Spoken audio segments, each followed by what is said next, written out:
नमस्कार।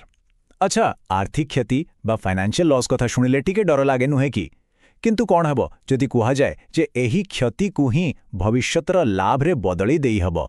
हाँ, आज आमे ठीक से ही विषय जानिबा आयकरर दुईटी बहु शक्तिशाली उपकरण सेट ऑफ एवं क्यारी फॉरवर्ड विषय जहां आर्थिक योजना को एक नुआ दिग देई पारे।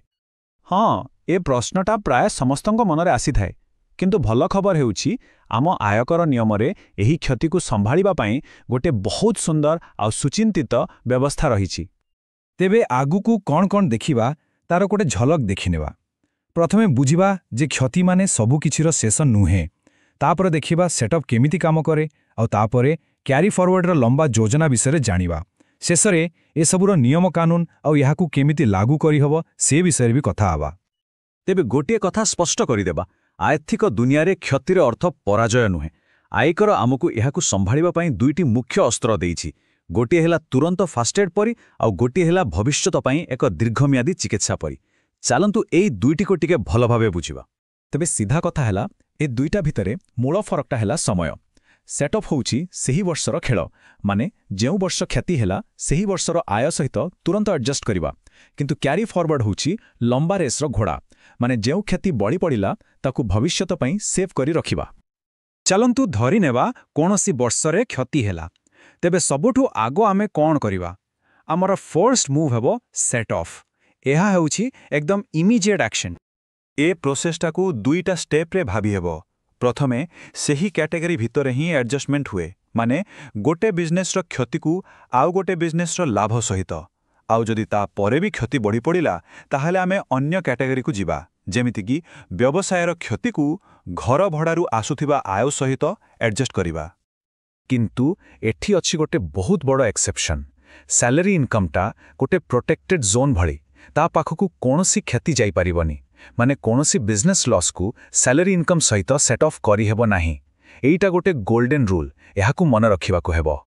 ଠିକ୍ ଅଛି, କିନ୍ତୁ ଯଦି କ୍ଷତିଟା ଏତେ ବଡ଼ ଯେ ସେହି ବର୍ଷର ସବୁ ଆୟ ସହିତ ଆଡଜଷ୍ଟ କଲା ପରେ ବି ବଳି ପଡ଼ିଲା, ତାହେଲେ କ'ଣ ହେବ? ହଁ, ଏଇଠି ଆସେ ଆମର ଦ୍ୱିତୀୟ ଅସ୍ତ୍ର, କ୍ୟାରି ଫରୱାର୍ଡ। ମାନେ ସିଧା କଥା, କ୍ଷତିଟା କେବେ ବି ୱେଷ୍ଟ ହୁଏନି। ଏହାକୁ ଆମେ ଗୋଟେ ଫାଇନାନ୍ସିଆଲ ପାୱାର ବ୍ୟାଙ୍କ ଭଳି ଭବିଷ୍ୟତକୁ ନେଇଯାଇପାରିବା। ଆଉ ଯେତେବେଳେ ଆଗାମୀ ବର୍ଷମାନଙ୍କରେ ଲାଭ ହେବ, ସେତେବେଳେ ଏହି ପାୱାର ବ୍ୟାଙ୍କରୁ କ୍ଷତିକୁ ବାହାର କରି ଆଡଜଷ୍ଟ କରିହେବ। ଫଳରେ ଟ୍ୟାକ୍ସ କମ୍ ଦେବାକୁ ପଡ଼ିବ। ଏଇଟା ହିଁ ହେଉଛି ପ୍ରକୃତ ଲଙ୍ଗ୍ ଟର୍ମ ପ୍ଲାନିଂ। ଓକେ, ଏବେ ଟିକେ ଡିଟେଲ୍ସକୁ ଯିବା, କାରଣ କଥାଟା ଏତିକିରେ ସରେନି।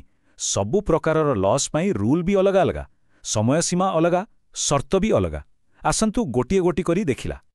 ପ୍ରଥମେ ଆସିଲା ସାଧାରଣ ବିଜନେସ୍ ଲସ୍, ମାନେ ଆମର ଯେକୌଣସି ରେଗୁଲାର ବିଜନେସ୍, ସେ ମ୍ୟାନୁଫ୍ୟାକ୍ଚରିଂ ହେଉ ବା ସର୍ଭିସ୍, ସେଥିରୁ ଯେଉଁ ଲସ୍ ହୁଏ ଏହାକୁ ନନ୍ ସ୍ପେକ୍ୟୁଲେଟିଭ୍ ବିଜନେସ୍ ଲସ୍ ବୋଲି କୁହାଯାଏ। ଏଥିପାଇଁ ମିଳେ ପୁରା 8 ବର୍ଷ, ମାନେ ଆଜିର କ୍ଷତିକୁ ଆଗାମୀ 8 ବର୍ଷ ଭିତରେ କେବେ ବି ଲାଭ ହେଲେ ଆଡଜଷ୍ଟ କରିହେବ। ଏଇଟା ଗୋଟେ ବିଜନେସ୍ ପାଇଁ ନିଜକୁ ସମ୍ଭାଳିବାକୁ ବହୁତ ବଡ଼ ସୁଯୋଗ। ହେଲେ ଏଠି ଗୋଟେ କଥା ମନେ ରଖିବା ଦରକାର, ଯେଉଁ ବିଜନେସ୍ ଲସ୍କୁ ଆଗକୁ ନିଆଯାଇଛି ତାକୁ କେବଳ ଭବିଷ୍ୟତର ବିଜନେସ୍ ଇନକମ୍ ସହିତ ହିଁ ସେଟ୍ ଅଫ୍ କରିହେବ, ଆଉ କାହା ସହିତ ନୁହେଁ। ଏବେ ଆସନ୍ତୁ ଏକ ସ୍ପେଶାଲ କ୍ୟାଟେଗୋରୀର କଥା କହିବା, ଯାହାର ନାଁ ହେଉଛି ଅନଆବଜର୍ଭଡ୍ ଡିପ୍ରିସିଏସନ୍। ଏଇଟା ହେଉଛି ଆମ ବିଜନେସ୍ ଆସେଟ୍ର ମୂଲ୍ୟରେ ହେଉଥିବା ହ୍ରାସ, ଯାହାକୁ ଆମେ ସେ ବର୍ଷର ଆୟ ସହିତ ପୁରା ଆଡଜଷ୍ଟ କରିପାରୁନେ। ଆଉ ଜାଣିଛନ୍ତି, ଏହାର ନିୟମଗୁଡ଼ାକ ସବୁଠୁ ଅଲଗା ଆଉ ବହୁତ ଇଣ୍ଟରେଷ୍ଟିଂ। ଆଉ ଆଜିର ସ୍ପେଶାଲ ରୁଲ୍ଟା କ'ଣ? ଏଥିପାଇଁ କୌଣସି ଟାଇମ୍ ଲିମିଟ୍ ନାହିଁ। ହଁ, ଠିକ୍ ଶୁଣିଲେ, କୌଣସି 8 ବର୍ଷ ନୁହେଁ କି 4 ବର୍ଷ ନୁହେଁ। ଯେତେ ଦିନ ଯାଏଁ ଏଟା ପୁରା ଆଡଜଷ୍ଟ ନ ହେଇଛି, ସେତେ ଦିନ ଯାଏଁ ଏହାକୁ କ୍ୟାରି ଫରୱାର୍ଡ କରିହେବ। ଆଉ ଖାଲି ସେତିକି ନୁହେଁ, ଏଇଟା ବହୁତ ଫ୍ଲେକ୍ସିବୁଲ୍ ବି। ବିଜନେସ୍ ଲସ୍ ଭଳି ନୁହେଁ, ଏହାକୁ ଆଗକୁ ଯାଇ ଯେକୌଣସି ଇନକମ୍ ସହିତ ଆଡଜଷ୍ଟ କରିହେବ।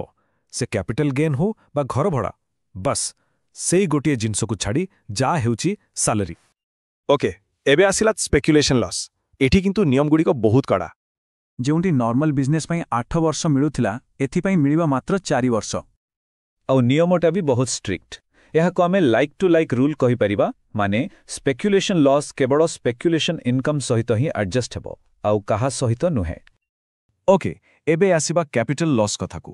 ଏଥିପାଇଁ ବି 8 ବର୍ଷର ସମୟ ମିଳେ, କିନ୍ତୁ ଏଠି ଗୋଟେ ଟ୍ୱିଷ୍ଟ ଅଛି। ସର୍ଟ ଟର୍ମ କ୍ୟାପିଟାଲ ଲସ୍ଟା ଟିକେ ଫ୍ଲେକ୍ସିବଲ୍। ତାକୁ ସର୍ଟ ଟର୍ମ ଆଉ ଲଙ୍ଗ୍ ଟର୍ମ ଦୁଇଟା ଯାକ ଗେନ୍ ସହିତ ଆଡଜଷ୍ଟ କରିହେବ। ହେଲେ ଲଙ୍ଗ୍ ଟର୍ମ କ୍ୟାପିଟାଲ ଲସ୍ଟା ବହୁତ ଷ୍ଟ୍ରିକ୍ଟ। ସେ କେବଳ ଲଙ୍ଗ୍ ଟର୍ମ କ୍ୟାପିଟାଲ ଗେନ୍ ସହିତ ହିଁ ଆଡଜଷ୍ଟ ହେବ। ଆଉ ଶେଷରେ ଆସିଲା ଘର ସମ୍ପତ୍ତିରୁ ହେଉଥିବା କ୍ଷତି। ଏଥିପାଇଁ ବି 8 ବର୍ଷ। କିନ୍ତୁ ଏହା କେବଳ ଭବିଷ୍ୟତର ଘର ସମ୍ପତ୍ତିର ଆୟ ସହିତ ହିଁ ସେଟ୍ ଅଫ୍ ହୋଇପାରିବ।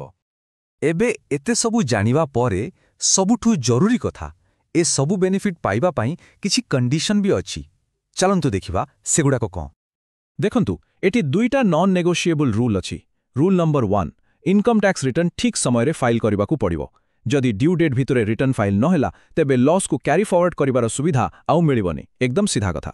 ଆଉ ରୁଲ୍ ନମ୍ବର 2, ସବୁ କ୍ଷତି ଆଉ ଆୟର ପୁରା ଠିକ୍ଠାକ୍ ହିସାବ, ମାନେ ପ୍ରପର ରେକର୍ଡସ୍ ରଖିବାକୁ ପଡ଼ିବ।